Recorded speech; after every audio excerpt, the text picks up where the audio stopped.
नाज़रीन, न्यूज़ 18 में आपका खैर मकदम और आप देख रहे हैं न्यूज़ 18 उर्दू। वक्त हो चला है खबरनामे का। वज़ीर-ए-आज़म नरेंद्र मोदी महाराष्ट्र में 41,000 करोड़ मालियत के इंफ्रास्ट्रक्चर और हाउसिंग प्रोजेक्ट का इफ्तिताह करेंगे। वज़ीर-ए-आज़म थाने, भिवंडी, कल्याण, मेट्रो 5, दहसरा, मीरा भोईंद्रा मेट्रो का संग बुनियाद रखेंगे। इसके अलावा नवी मुंबई में 18,000 करोड़ मालियत का हाउसिंग प्रोजेक्ट भी लॉन्च करेंगे। दूसरी जानब शिवसेना ने पीएम मोदी के प्रोग्रामों का बाइकआउट करने का फैसला किया है। मेट्रो संग बुनियाद तकरीब में शिवसेना लीडर्स शिरकत नहीं करेंगे।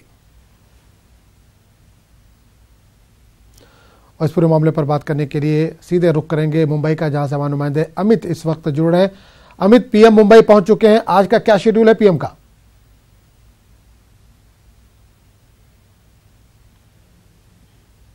तो नाज़रीन, आपको बता दें कि अब से थोड़ी देर पहले वज़ीर-ए-आज़म नरेंद्र मोदी मुंबई पहुंच चुके हैं। वज़ीर-ए-आज़म नरेंद्र मोदी महाराष्ट्र में 41,000 करोड़ मालियत के इंफ्रास्ट्रक्चर और हाउसिंग प्रोजेक्ट का इफ्तिताह करेंगे। वज़ीर-ए-आज़म यहां पर थाने, भिवंडी, कल्याण, मेट्रो 5, दहसरा, मीरा भोईंद्रा मेट्रो का संग बुनियाद भी रखेंगे। इसके अलावा नवी मुंबई में 18,000 करोड़ मालियत का हाउसिंग प्रोजेक्ट भी लॉन्च करेंगे। शिवसेना ने पीएम मोदी के प्रोग्राम का बाइकआउट करने का फैसला किया है। मेट्रो संग बुनियाद तकरीब में शिवसेना लीडर शिरकत नहीं करेंगे।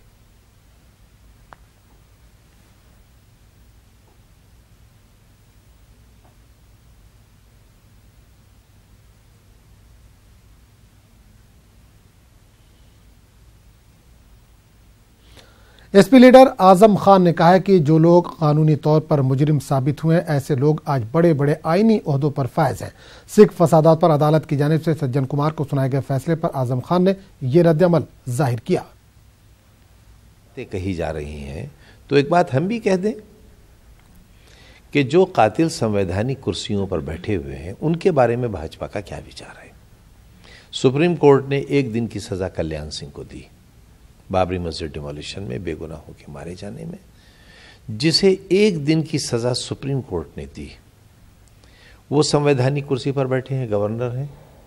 उनके बारे में क्या कहना है भारतीय जनता पार्टी का? गुजरात के दंगों में कितने लोग मारे गए? 1984 के दंगों से कहीं ज्यादा लोग गुजरात में मारे गए। क्या हुआ? एसआईटी की जांचों का क्या नतीजा निकला? सीबीआई जांच का क्या नतीजा निकला? कितने बड़े बड़े लोग हैं जो आज देश चला रहे हैं, वो उसमें मुजरिम है, नामजद मुजरिम है। उनके बारे में क्या राय है? गुजरात के कातिलों को अगर सजा नहीं मिलती और 84 के दंगे के कातिलों को सजा मिलती है तो फिर शायद जस्टिस ऑनरेबल जोसेफ साहब का ये कहना सही है कि सुप्रीम कोर्ट के चीफ जस्टिस, जो फॉर्मर चीफ जस्टिस हैं, वो खुद से फैसले नहीं करते थे, कहीं और से आते थे। लखनऊ में उत्तर प्रदेश असेंबली के रूबरू एसपी कारकुनों ने रियासत की मौजूदा सूरत हाल के खिलाफ बड़े पैमाने पर एहतजाज किया। एसपी कारकुनों का कहना है कि रियासत में नज्म व नस्क पूरी तरह से तबाह हो गई है। हर तरफ अफरा तफरी का माहौल है। किसान खुदकुशी करने पर मजबूर है, जबकि रियासती हुकूमत अवामी मसाइल को हल करने में पूरी तरह से नाकाम हो गई है।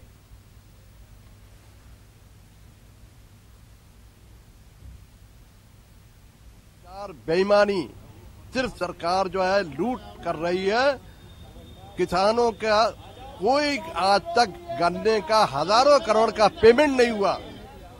धान खरीद हो नहीं रही है, ताले लटक रहे हैं, नहरों में पानी नहीं जा रहा है और एक भी नौकरी किसी नौजवान को दी नहीं गई। अस्पतालों में दवा नहीं है, पढ़ाई बेसिक शिक्षा में किताबें नहीं दी गई।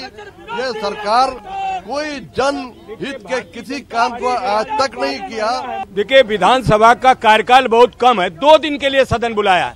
ये प्रदेश दुनिया का सबसे बड़ा प्रदेश है। इस प्रदेश में अपार जो समस्याएं हैं, उन समस्याओं को सदन में ही उठाया जा सकता है। समाजवादी पार्टी के नेता माननीय अखिलेश यादव जी ने कहा कि सदन को 90 दिन चलाने वाली भारतीय जनता पार्टी जो वादा करती थी, वो 90 दिन कहाँ गया? और 2 दिन के लिए कुल सदन बुलाया, केवल अनुपूरक बजट के लिए और बजट का बंदरबांट करने के लिए। किसान रो रहा है, ना उनका आलू लिया जा रहा है, ना धान लिया जा रहा है, ना गन्ना लिया जा रहा है। गन्ना लिया भी गया तो उनको उनका मूल्य नहीं दिया जा रहा। चारों तरफ अफरा तफरी है, किसान आत्महत्या कर रहे हैं। लेकिन भारतीय जनता पार्टी इन मुद्दों से ध्यान हटाने के लिए तमाम मुद्दे ले आती है। हम समाजवादी पार्टी के लोग माननीय अखिलेश यादव जी के निर्देश पर आज चौधरी चरण सिंह जी की प्रतिमा पर सरकार का दिमाग खोलने के लिए, सरकार को किसानों के प्रति संवेदनशील बनाने के लिए हम यहाँ धरने बैठे हुए हैं। रजन, एक बार फिर आपको बता दें कि वज़ीर-ए-आज़म नरेंद्र मोदी मुंबई पहुंच चुके हैं, जहां वो महाराष्ट्र में 41,000 करोड़ मालियत के इंफ्रास्ट्रक्चर और हाउसिंग प्रोजेक्ट का इफ्तिताह करेंगे। इस पूरे मामले पर बात करने के लिए हम सीधे रुख करेंगे मुंबई का, जहां से हमारे नुमाइंदे अमित इस वक्त जुड़ रहे हैं। अमित, पीएम पहुंच चुके हैं मुंबई, आज का क्या शेड्यूल है, क्या प्रोग्राम है पीएम का? निश्चित तौर पर प्रधानमंत्री नरेंद्र मोदी जो है पहुंच चुके हैं और वो एक पहले जो है निजी न्यूज चैनल के कार्यक्रम में शिरकत करेंगे। उसके बाद जो है वो थाने जाएंगे, मेट्रो परियोजना जो है उसका शुभारंभ करेंगे और जो महाराष्ट्र सरकार 90,000 घर बना रही है उस घर की स्कीम का भी लोकार्पण करेंगे। उसके बाद वो थाने से पुणे जाएंगे, वहां पर भी जो है मेट्रो परियोजना का शुभारंभ करेंगे। तो ये इनका दिन भर का कार्यक्रम है और पुणे से जो है वो दिल्ली जो है रवाना हो जाएंगे। बिल्कुल, अमित, एक चीज ये जानना चाहेंगे, शिवसेना ने बाइकआउट किया पीएम के दौरे का, इसकी क्या वजह मानी जा रही है? देखिए, 2 दिन पहले जो है यहाँ पर 2 दिन पहले जो है यहाँ पर कोस्टल रोड के भूमि पूजन का कार्यक्रम हुआ था। तो उसमें जो है देवेंद्र फडणवीस को न्योता नहीं दिया गया था, जबकि स्थानीय विधायक जो थे मंगल प्रभात लोढ़ा, उन्हें सिर्फ न्योता शिवसेना वाला दिया गया था, लेकिन वो पहुंचे नहीं थे। तो इस बार जो है बीजेपी ने उद्धव ठाकरे को न्योता नहीं दिया है, जबकि इन दोनों ही जगह यानी मुंबई और पुणे के जो गार्डियन मिनिस्टर है शिवसेना की तरफ से, एकनाथ शिंदे और विजय शिवतरे, उनको न्योता दिया गया। लेकिन उद्धव ठाकरे को न्योता न देने की वजह से इन दोनों ने जो है इस कार्यक्रम का बहिष्कार किया है। इनका साफ तौर पे कहना है कि जब हमारे नेता को न्योता नहीं है तो हम कैसे आएंगे। लेकिन चूंकि जब 2 दिन पहले इन्होंने कोस्टल रोड का भूमि पूजन किया था, उसमें भी देवेंद्र फडणवीस को न्योता नहीं दिया गया था। यानी कहीं ना कहीं 2019 के चुनाव के पहले जो है एक और जो दोनों के बीच जो रंजिश है वो दिखती नजर आ रही है। अभी एक चीज और जानना चाहेंगे, पीएम आज कई सौगात दे रहे हैं महाराष्ट्र को, तो क्या ये माना जाए कि 2019 का चुनाव सर पर है, उसकी तैयारियों के तौर पर देखा जा रहा है इसको? देखिए, अगर राजनीतिक रूप से देखा जाए तो निश्चित रूप से जो है उसी की चीजों तैयारियों को देखते हुए ये सारी चीजें की जा रही है। लेकिन ये जो मेट्रो परियोजना है इसके बारे में जो कई वर्षों विचार चल रहा है, कई सारे रूट्स जो है वो शुरू हो चुके हैं, कई सारे रूट्स की परियोजना का शुभारंभ जो है आज यहाँ पर किया जाएगा। तो इस निश्चित रूप से आप इसे कह सकते हैं कि 2019 के चुनाव को देखते हुए सौगात जो है महाराष्ट्र के लोगों को, मुंबई के लोगों को मिल रही है। और इसमें सबसे बड़ी बात यह है कि जो 90,000 घर, पहली बार ऐसा हुआ है कि इतने बड़े पैमाने पर जो है घर बनाने की स्कीम जो है सरकार द्वारा की जा रही है, जिससे कई लोगों को फायदा मिलेगा। चलिए अमित, इस तमाम जानकारी के लिए आपका बहुत बहुत शुक्रिया। तो वज़ीर-ए-आज़म मुंबई पहुंच चुके हैं, जहां वो आज कई प्रोग्रामों में शिरकत करेंगे और महाराष्ट्र को कई सौगात देने वाले हैं। आगे बढ़ेंगे। मध्य प्रदेश का सीएम बनते ही कमलनाथ एक्शन में आ गए। ओहदे का हलफ लेने के कुछ घंटों बाद ही इन्होंने किसानों के 2 लाख तक के कर्जे माफ कर दिए। वादा है कि कांग्रेस सदस्य राहुल गांधी ने जून में एमपी के जिला मंदसौर में एक रैली से खिताब के दौरान वादा किया था कि अगर मध्य प्रदेश में कांग्रेस की सरकार आएगी तो 10 दिनों के अंदर किसानों के कर्ज माफ कर दिए जाएंगे। इस वादे को मद्देनजर रखते हुए कमलनाथ ने हलफ लेने के बाद ही किसानों के कर्ज माफी के कागजात पर दस्तखत कर दिए। कमलनाथ ने मध्य प्रदेश में 4 गारमेंट पार्क बनाने के साथ साथ कन्यादान की रकम को बढ़ाकर 51,000 करने का भी फैसला किया है।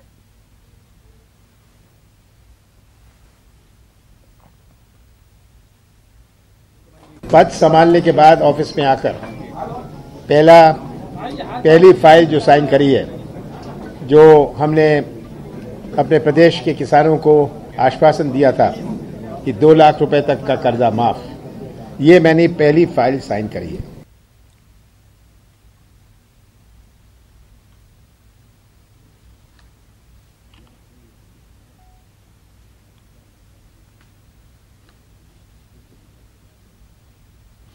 राफेल मामले पर कांग्रेस भी बीजेपी को जवाब देने के मूड में है। कांग्रेस ने राफेल मामले पर बीजेपी की प्रेस कॉन्फ्रेंस के जरिए ही जवाब देने का फैसला किया। कांग्रेस अगले 4 रोज में 50 कॉन्फ्रेंस करने वाली है। ये प्रेस कॉन्फ्रेंस मुख्तलिफ रियासतों में की जाएंगी। बीजेपी ने राफेल पर कांग्रेस के झूठ का पर्दाफाश करने का दावा करते हुए 70 प्रेस कॉन्फ्रेंस करने का सिलसिला शुरू किया है।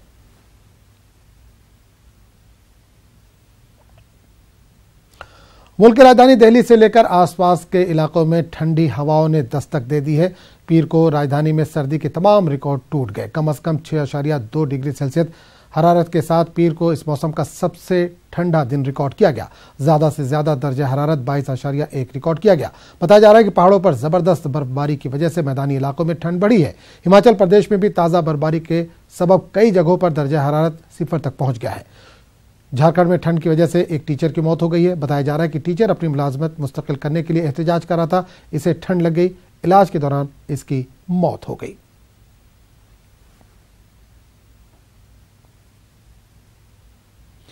मुंबई के अंधेरी इलाके में वाक़ कामगार अस्पताल में आग लगने की वजह से 8 अफराद की झुलसकर मौत हो गई, जबकि 100 से ज्यादा अफराद शदीद तौर पर जख्मी हुए हैं। महलूकीन की तादाद में लगातार इजाफा हो रहा है। महलूकीन में 2 माह का एक बच्चा भी शामिल है। रेस्क्यू टीम ने 100 से ज्यादा अफराद को बचाया है। यह हादसा कल शाम 4 बजे पेश आया था।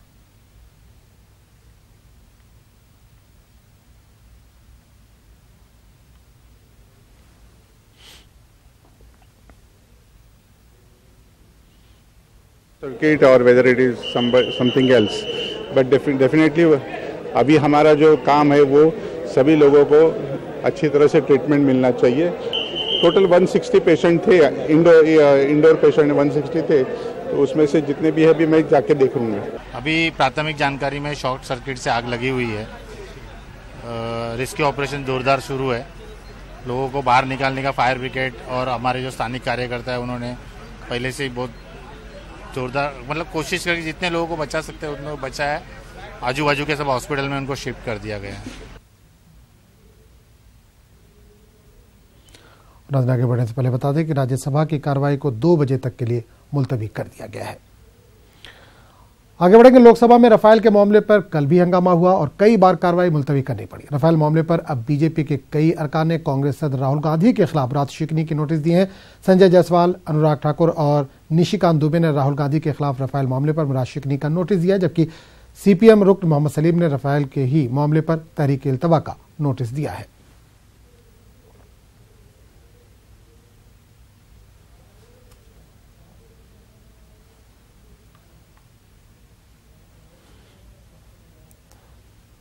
और इस पूरे मामले पर बात करने के लिए हम सीधे रुक करेंगे दिल्ली का, जहां से हमारे नुमाइंदे विनीत इस वक्त जुड़े हैं। तो विनीत, क्या माना जाए, रफाल डील का मामला आज भी पार्लियामेंट में गूंज रहा है?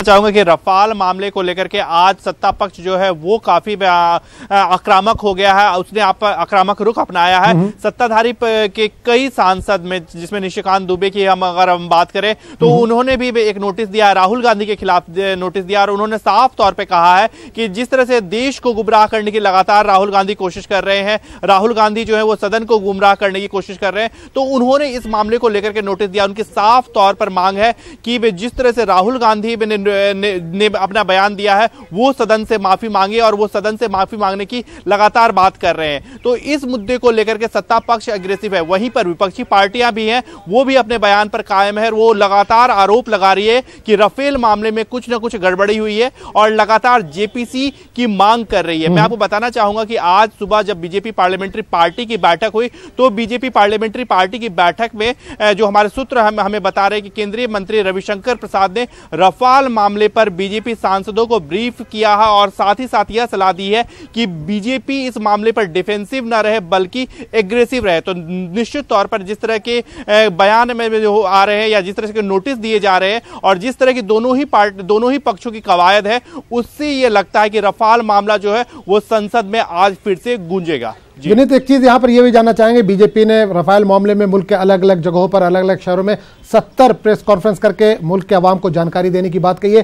कांग्रेस की तरफ से बयान आया है कि आज वो 40 जगहों पर अगले 4 दिन तक प्रेस कॉन्फ्रेंस करके और बीजेपी की नीयत पर सवाल उठाएंगे। बीजेपी ने जो इस तरह की कार्रवाई की है उस पर सवाल उठाएंगे। तो क्या माना जाए, संसद से लेकर सड़क तक अगले 4 दिनों तक हंगामा देखने को मिलेगा? आज निश्चित तौर पर मैं आपको बताना चाहूंगा कि रफाल का ऐसा मामला है जिसे कोई भी पक्ष छोड़ना नहीं चाहते। जिस तरह से सुप्रीम कोर्ट का वर्डिक्ट आया है उसमें सरकार इसे अपने लिए राहत मानती है, बीजेपी इसीलिए अपने लिए राहत मानती है और इस मुद्दे पर बीजेपी और सरकार दोनों ही विपक्ष को लेकर के एग्रेसिव हो गए। वहीं पर विपक्षी पार्टियों का मानना है कि रफाल मामले में कुछ गड़बड़ी की गई है और वह भी इस मुद्दे को छोड़ना नहीं चाहती और लगातार वह भी अपने मुद्दे को लेकर के, अपने स्टैंड को लेकर के लगातार एग्रेसिव है। और इसी कड़ी में कांग्रेस ने जिस तरह से 40 प्रेस कॉन्फ्रेंस करने की बात की है उसे हम इसी सिलसिले में देख सकते हैं कि अगर बीजेपी 70 जगह पर प्रेस कॉन्फ्रेंस कर सकती है रफाल के मुद्दे पे, तो कांग्रेस भी इस मुद्दे को अपने छोड़ना नहीं चाहती और विभिन्न जगहों पर जाकर के प्रेस कॉन्फ्रेंस करेगी, इसे बढ़ाएगी। और साफ तौर पर रफाल के मामले पर वो चाहती है कांग्रेस की अगर कोई गड़बड़ी है तो सरकार जेपीसी में क्या गठन करे और जेपीसी से जांच कराने की बात जो है वो कांग्रेस लगातार कर रही है। वहीं पर सरकार का कहना है कि जेपीसी किसी जांच की जरूरत नहीं है, क्योंकि सुप्रीम कोर्ट ने जो अपना निर्णय दिया है उसमें यह कहा है कि इस मामले में कोई गड़बड़ी नहीं हुई थी, दूध का दूध पानी का पानी साफ हो गया है। जी चलिए विनीत, इस तमाम जानकारी के लिए बहुत बहुत शुक्रिया। जाहिर सी बात है कांग्रेस भी अटैकिंग मूड में है, वहां पर बीजेपी भी अटैकिंग मूड में नजर आ गई है। 40 जगह प्रेस कॉन्फ्रेंस करके लोगों को जानकारी देगी कांग्रेस। सड़क से लेकर संसद तक इस पर अगले 4 दिनों तक हंगामा देखने को मिल सकता है। आगे बढ़ेंगे दूसरी खबर की तरफ। मुंबई में जमीन माफियाओं का डर फिल्मी हस्तियों को सता रहा है। मशहूर फिल्मी अदाकार दिलीप कुमार के बंगले पर भी जमीन माफियाओं की बुरी नजर है। दिलीप कुमार की अहलिया सायरा बानो ने इस सिलसिले में पीएम मोदी से मदद की अपील की है। सायरा बानो ने एक ट्वीट किया था जिसमें इन्होंने पीएम से मदद की मांग की थी। महाराष्ट्र के सीएम फडणवीस ने कहा है कि वो सायरा बानो से बात करेंगे और मसले को खत्म करने की कोशिश करेंगे। बताया जा रहा है कि कुछ बिल्डर ने इस जमीन पर मालिकाना हक का दावा किया है जिस पर दिलीप कुमार का बंगला बना हुआ है। इस मामले पर मुंबई पुलिस के तर्जुमान ने कहा है कि पुलिस इस मामले में कार्रवाई कर रही है। खार पुलिस स्टेशन के एरिया में एक गुना दाखिल हुआ था अंडर सेक्शन 420, 465, 467, 468 और 120B IPC। इसमें समीर भोजवानी जो 57 इयर्स के अक्यूज्ड है ये गुने में, तो उन्होंने डॉक्यूमेंट्स फोर्ज करके और जो कंप्लेनेंट है सायरा बानो उनका चीटिंग किया था, ये कंप्लेंट के ऊपर वो गुना दाखिल हुआ था। इसमें दोनों केस में इन्वेस्टिगेशन चालू है और आई एम श्योर कि पुलिस स्टेशन की इन्वेस्टिगेशन ऑफिसर सिचुएशन असेस करेंगे। खबरों का सिलसिला जारी रहेगा, लेकिन एक